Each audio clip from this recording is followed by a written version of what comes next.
Hello everyone, welcome back to a channel prep nation. तो आज हम करेंगे 15 और 16 जनवरी की मोस्ट इम्पॉर्टेंट करंट अफेयर्स के क्वेश्चन और उनसे जुड़े स्टैटिक जीके। तो चलिए फिर बिना टाइम वेस्ट किए वीडियो को स्टार्ट करते हैं, जिसमें पहला क्वेश्चन है, which state celebrated the traditional Cherchera festival? किस राज्य ने पारंपरिक चेरचेरा त्योहार मनाया?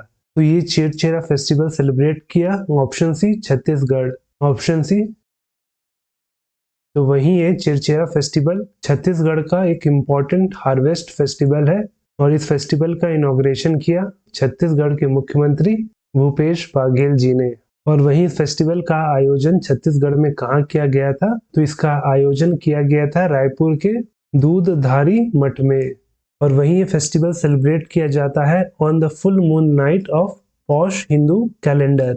और वहीं अगर आप हिंदू कैलेंडर के पौष महीने को ग्रेगोरियन कैलेंडर से कंपेयर करेंगे तो वो होता है 22 दिसंबर से लेकर 21 जनवरी के बीच में। तो इस महीने में जब फुल मून आता है, पूर्णिमा रहता है, तो उस दिन इस फेस्टिवल को सेलिब्रेट किया जाता है। Tamil Nadu governor R N. Ravi inaugurated the Octave 2023 festival in which city of Tamil Nadu? Tamil Nadu के राज्यपाल आर.एन. रवि ने तमिलनाडु के किस शहर में ऑक्टेव 2023 उत्सव का उद्घाटन किया? तो तमिलनाडु के गवर्नर आर.एन. रवि ने इस फेस्टिवल, जिसका नाम है ऑक्टेव 2023, इसका इनॉग्रेशन किया ऑप्शन ए तंजवुर में, ऑप्शन ए तंजवुर शहर में। Which country has become the world's third largest auto market? कौन सा देश दुनिया का तीसरा सबसे बड़ा ऑटो बाजार बन गया है? तो बना है option D Bharat, option D India. तो निकेई एशिया रिपोर्ट के हिसाब से जो भारत है वो बन गया है दुनिया का थर्ड लार्जेस्ट ऑटो मार्केट। और वहीं भारत ने जापान को सरपास कर दिया है।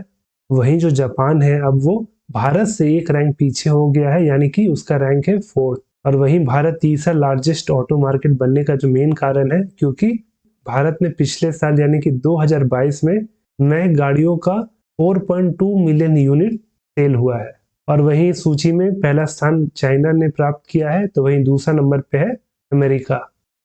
इन which state has the two phased caste and economic census 2023 started?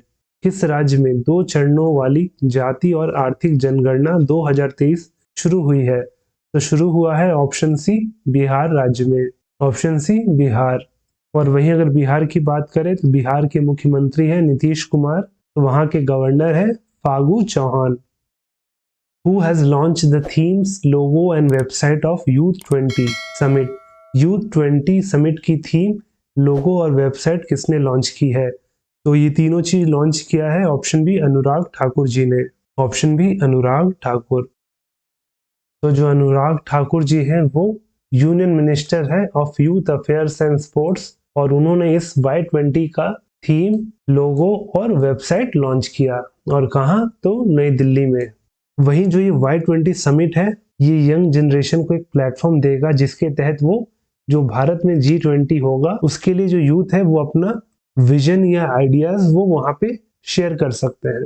और वहीं इस Y20 ग्रुप का जो पहला मीटिंग होगा उसका आयोजन आसाम के गुवाहाटी में किया जाएगा, और वो भी अगले महीने 6 से 8 फरवरी के बीच में। और वहीं भारत जो है इस Y20 समिट को पहली बार होस्ट कर रहा है। और वहीं इसके साथ अनुराग ठाकुर जी ने 5 थीम लॉन्च किए हैं इस Y20 के लिए। और वो थीम क्या है? तो यहाँ पे नीचे दिया गया है, जिसमें सबसे पहला है future of work, industry 4.0, innovation and 21st century skills. वहीं दूसरे नंबर पे है climate change and disaster risk reduction, making sustainability a way of life. वहीं फिर तीसरा है peace building and reconciliation, ushering in an era of no war. वहीं चौथा है shared a future, youth in democracy and governance. वहीं आखिरी theme है इस Y20 का, वो है health, wellbeing and sports, agenda for youth. Which country hosted a special virtual summit called Voice of Global South Summit? किस देश ने Voice of Global South Summit नामक एक विशेष आभासी शिखर सम्मेलन की मेजबानी की? तो इस समिट का भी आयोजन ऑप्शन डी भारत ने ही किया, ऑप्शन डी भारत इसका सही आंसर होगा। और वहीं समिट का आयोजन कब हुआ था? तो ये हुआ था 12 और 13 जनवरी को। और वहीं समिट का जो थीम है वो है unity of voice, unity of purpose. और वहीं इस समिट में करीब करीब 120 कंट्री ने पार्टिसिपेट किया था। According to the India Meteorological Department, the year 2022 was the dash warmest for the India since 1901. Bharat मौसम विज्ञान विभाग के अनुसार वर्ष 2022 भारत के लिए 1901 के बाद से डैश सबसे गर्म रहा। तो वो रहा ऑप्शन ए फिफ्थ सबसे गर्म। तो 2002 जो था वो 1901 के बाद option A fifth warmest year था। Which of the following has launched low smoke superior kerosene oil for Indian Army? निम्नलिखित में से किसने भारतीय सेना के लिए लो स्मोक सुपीरियर केरोसिन तेल लॉन्च किया है? तो किया है ऑप्शन बी भारत पेट्रोलियम ने। Option B Bharat Petroleum. तो बीपीसीएल बना है पहला ऑयल मार्केटिंग कंपनी जिसने ये सुपीरियर केरोसिन ऑयल निर्मित किया है। और वहीं ये बनाने का पीछे कारण क्या है? क्योंकि जितने भी हमारे जवान हैं जो हायर ऑल्टीट्यूड में रहते हैं तो वहां पे नॉर्मल केरोसिन का इस्तेमाल करने से बहुत ज्यादा धुआं निकलता है, क्योंकि हायर एल्टीट्यूड में ऑक्सीजन का जो लेवल होता है काफी कम होता है, तो उसके कारण ठीक से कंबशन नहीं हो पाता है और जो धुआं निकलता है तो उसके कारण से जो हमारे आर्मी के जवान हैं उनको हेल्थ पे काफी असर पड़ता है। लेकिन अब इस लो स्मोक केरोसिन के कारण इस समस्या को खत्म किया जा सकता है। वहीं अगर बात करें भारत पेट्रोलियम कॉरपोरेशन लिमिटेड की, तो ये फॉर्म हुआ था वर्ष 1952 में और वहीं इसका हेडक्वार्टर मुंबई है और वहीं इसके करंट जो चीफ मैनेजिंग डायरेक्टर है वो है Vetsa Ramakrishna Gupta ji. Who released his new book revolutionaries the other story of how India won its freedom? इसने अपनी नई पुस्तक revolutionaries the other story of how India won its freedom का विमोचन किया? तो इस किताब के जो ऑथर है उनका नाम है option C Sanjeev Sanyal. Option C Sanjeev Sanyal. वहीं जो संजीव सन्याल है वो मेंबर है of economic advisory council to prime minister और वहीं इस बुक को लॉन्च किया था भारत के होम मिनिस्टर अमित शाह जी ने। Birsa Munda international hockey stadium was inaugurated in which state? Birsa Munda अंतर्राष्ट्रीय हॉकी स्टेडियम का उद्घाटन किस राज्य में किया गया? तो किया गया ऑप्शन है उड़ीसा में। ऑप्शन है उड़ीसा। तो उड़ीसा के मुख्यमंत्री नवीन पटनायक जी ने इस Birsa Munda international hockey stadium का इनॉग्रेशन किया, जो कि भारत का लार्जेस्ट हॉकी स्टेडियम है, जिसे बनाया गया है उड़ीसा के राउरकेला में। और वही स्टेडियम की जो मैक्सिमम कैपेसिटी है बैठने की वो है 20,000 और वही स्टेडियम को 15 महीने के भीतर बनाया गया है और वहीं इसको बनाने का जो कुल खर्च आया है वो है 261 करोड़ रुपए। और वहीं आपको पता होगा कि जो 2023 का मेंस हॉकी वर्ल्ड कप है उसका आयोजन उड़ीसा कर रहा है, वो भी दूसरे बार। और वहीं इस बार वाला जो हॉकी वर्ल्ड कप है उसका ये 15th एडिशन है और वहीं ये वर्ल्ड कप शुरू हो गया है 13 जनवरी से ही और वहीं इसका फाइनल होगा 29 जनवरी को। और वहीं इस वर्ल्ड कप का आयोजन उड़ीसा के 2 शहरों में किया जाएगा, जिसमें पहला है भुवनेश्वर और दूसरा है राउरकेला। और वही स्टेडियम का जो नाम रखा गया है वो रखा गया है आफ्टर लेजेंडरी फ्रीडम फाइटर भगवान बिरसा मुंडा, जिनको धरती आबा के नाम से भी जाना जाता है। और ये बहुत ही बड़े ट्राइबल लीडर हैं और इनका जो जन्म हुआ था वो झारखंड के खुंती जिले के उलिहाती गांव में हुआ था। और कब? तो इनका जन्म हुआ था 15 नवंबर 1875 को। और इसी कारण से 15 नवंबर को झारखंड सेलिब्रेट करता है फाउंडेशन डे, क्योंकि 15 नवंबर 2000 को झारखंड बिहार से अलग होकर एक अलग राज्य बना था। Who has received a Lifetime Achievement Award at the 15th edition of Jaipur International Film Festival? Jaipur international film festival में 15वें संस्करण में लाइफटाइम अचीवमेंट अवार्ड किसे मिला है? तो मिला है ऑप्शन सी अपर्णा सेन जी को। Option C Aparna Sen.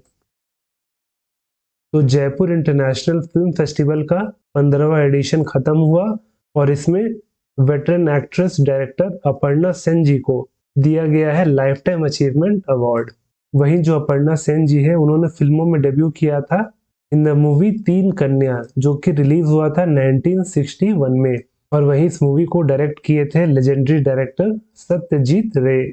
और वहीं इसके साथ ही अपर्णा सेन जी को 9 नेशनल फिल्म अवार्ड और 5 फिल्म फेयर अवार्ड भी मिल चुका है और वहीं साथ में भारत सरकार ने इन्हें 1987 में इन्हें पद्मश्री से सम्मानित किया था, जो कि भारत का 4th हाईएस्ट सिविलियन अवार्ड है। Which company has partnered with the Board of Control of Cricket in India यानी कि BCCI as the official sponsor of the Indian cricket team. किस कंपनी ने भारतीय क्रिकेट कंट्रोल बोर्ड के साथ भारतीय क्रिकेट टीम के आधिकारिक प्रायोजक के रूप में भागीदारी की है? तो किया है ऑप्शन ए केवल किरण क्लोथिंग लिमिटेड ने, ऑप्शन ए KKCL ने। और शायद आप इस ब्रांड को नहीं जानते होंगे, तो ये जो ब्रांड है ये किलर जीन्स बनाता है।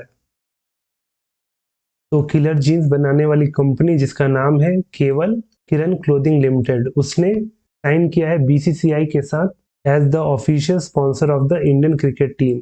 और वहीं से पहले इंडियन क्रिकेट टीम पे जो जर्सी पे जो ब्रांड का लोगो रहता था वो MPL का रहता था, लेकिन अब किलर जीन्स का रहेगा।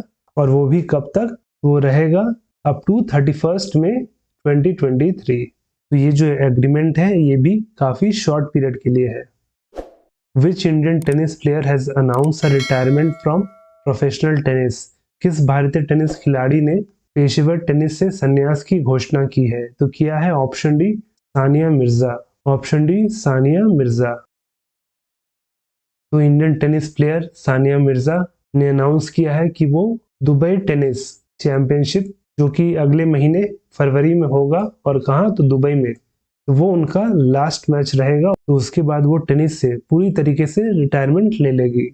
वहीं अगर हम बात करें सानिया मिर्जा से जुड़े कुछ फैक्ट्स के बारे में, तो उन्होंने अपना पहला ग्रैंड स्लैम जीता था वर्ष 2009 में, और उन्होंने जीता था Australian open mixed doubles title, और उनके जो पार्टनर थे वो थे महेश भूपति जी। वहीं इसके साथ सानिया मिर्जा बनी थी पहली भारतीय to win a WTA single title in 2005। और वहीं इसके साथ ही सिंगल से 2013 में ही रिटायरमेंट ले ली थी, लेकिन वो जब तक सिंगल्स खेलती रही 2003 से लेकर 2013 तक, तब तक वो हर साल भारत से वो टेनिस में नंबर 1 रैंक पे रही। Which state's former governor Keshari Nath Tripathi passed away? किस राज्य के पूर्व राज्यपाल केशरीनाथ त्रिपाठी का निधन हो गया? तो हुआ है ऑप्शन बी वेस्ट बंगाल के फॉर्मर गवर्नर का, ऑप्शन बी वेस्ट बंगाल। तो जो केशरीनाथ त्रिपाठी जी है वो पश्चिम बंगाल के गवर्नर रहे थे जुलाई 2014 से लेकर जुलाई 2019 तक। इसके साथ ही वो बिहार, मेघालय और मिजोरम के भी गवर्नर रहे, लेकिन थोड़े समय के लिए। और वहीं इसके साथ त्रिपाठी जी उत्तर प्रदेश लेजिस्लेटिव असेंबली के 3 बार स्पीकर रह चुके हैं, जिसमें पहला बार 91-93, फिर 97 से लेकर 2002 तक, वहीं तीसरी बार रहे थे 2002 से लेकर 2004 तक। तो ये जो क्वेश्चन है वो आपके लिए है कि who is the current governor of Uttar Pradesh? Uttar Pradesh के वर्तमान राज्यपाल कौन है? तो इसका सही आंसर आपको नीचे कमेंट करके बताना है। और हमेशा की तरह इस लेक्चर का PDF आपको हमारे टेलीग्राम चैनल प्रेप नेशन में मिल जाएगा, जिसका लिंक नीचे डिस्क्रिप्शन में दिया गया है। आप वहां पे जाके उसे डाउनलोड कर सकते हैं। और अगर वीडियो अच्छा लगा हो तो वीडियो को लाइक ज़रूर करें, और अगर आप चैनल पे नए हो तो चैनल को सब्सक्राइब करना ना भूलें।